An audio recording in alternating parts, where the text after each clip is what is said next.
Welcome inside the CitrusTV studios for a special web edition of Cuse Countdown. To my right, Brianna Adams. To my left, Seth Quam. I'm Michael Barth. We're going to be taking a look at Virginia, but first we're going to reset this. Syracuse started 0-4 in the ACC, a couple losses, and then bang out 3 wins.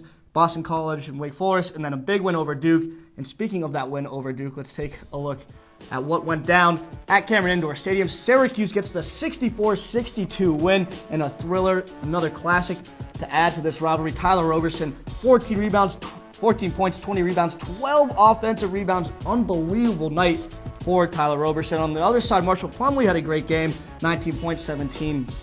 Good double-double there. But really, all eyes were on Tyler Roberson in that game, and how important was he for the Syracuse Orange? Incredible performance on the boards and getting in those points as well. And then Benajay on the other side of the court with the guard play, 9 assists on his slate. So those two guys really key players for the Orange in this big win on the road too. Yeah, you said big win. How important was this win for Syracuse? Oh, it was huge, especially under Boeheim. They've been doing great with the 3rd consecutive ACC win. And this is 26 offensive rebounds for the Orange in this game. And it was the best defense Boeheim has ever seen from the team this season. So there you go. Get back on track. 64-62 win. 3-4 in ACC play, right back in the thick of things. Now we're going to move on. Another big road test coming on Sunday against Virginia. And guys, we're going to go with what Train would say. We're going to meet Virginia. Seth Quam started off. So Malcolm Brogdon, really a key player for this Virginia team, is a redshirt senior from Atlanta, All-American second team, and finalist for both the John Wooden Awards and the Oscar Robertson Player of the Year last season. Leads the team in minutes, scoring, and he's 3rd in assists. So he's a really key scoring threat for Virginia that Syracuse is going to try to neutralize if they want to have any hope of winning this game. UVA has lost 3 of their last 5. In those 3 losses, Brogdon was held to under 20 points, and the other 2 he did make it to that 20-point threshold, so really key player for the Cavaliers. And we have Anthony Gill, the senior forward. He's averaging 14.8 points per game. He's a great offensive player for the UVA, despite their troubles in defense. He's against Clemson. He had 12 points, 5 rebounds. FSU in the loss was 13 points.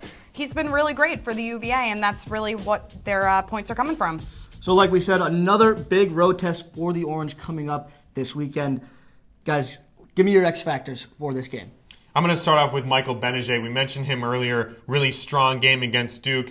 And if you look at the last few games for the Orange, Syracuse has been, when Benajay is shooting over 50%, that's what he did in the last 3 games. Syracuse won all 3 of those. And then the 4 previous games before that, he was well under 40% from the field. So Michael Benajay's shooting percentage is really key to if Syracuse can pull out that game. And he's just so integral to the way that they run their offense. If he's shooting well and getting good shots, opportunities as well, that's really important. And Syracuse has a good chance of winning. All right, Brianna, X factor for you? I'm going to go with Tyler Roberson, go more to the defensive side. Tyler Roberson against Duke had 20 rebounds, which was his career high and the highest a visitor has ever had in Cameron Indoor Stadium against those Cameron Crazies. He does so well under pressure. I can see him doing very well against UVA. All right, guys, here's the question everybody's waiting for. Does Syracuse get back to 4-4 against Virginia on Sunday? I'm going to make it positive. It's going to be 73-68 SU. They have been doing very well defensive-wise, while UVA has been doing well. The last 4 out of 5 games, they have lost against unranked teams, yet they're still number 13, which, whatever. But anyway, so I believe that SU will win because of their defense again with Benajay, Cooney, Roberson. They really are going to step up against this game and get their 4th win. All right, Seth. What about you? You a little more positive, or? I'm agreeing with Brianna here. I'm going to take SU 69-64. I think this is a really key game for the Orange. This is where Syracuse fans are going to see if this is going to be a team that can really compete in the ACC. They're running on a hot win streak here, last 3 games. They just had a big win against Duke, like we've been talking about. So this is going to be the game where was Duke kind of the highlight of the season? Was that them going up and that was the peak? Or are they going to be able now to take that momentum from that game and continue it into ACC play, take on this Cavaliers team that's been a little bit rocky in the last 5 games, and see if they can win that game, another game on the road. So a big game, and I think it'll be a big test and a telling point to see how this rest of the season is going to go for Syracuse.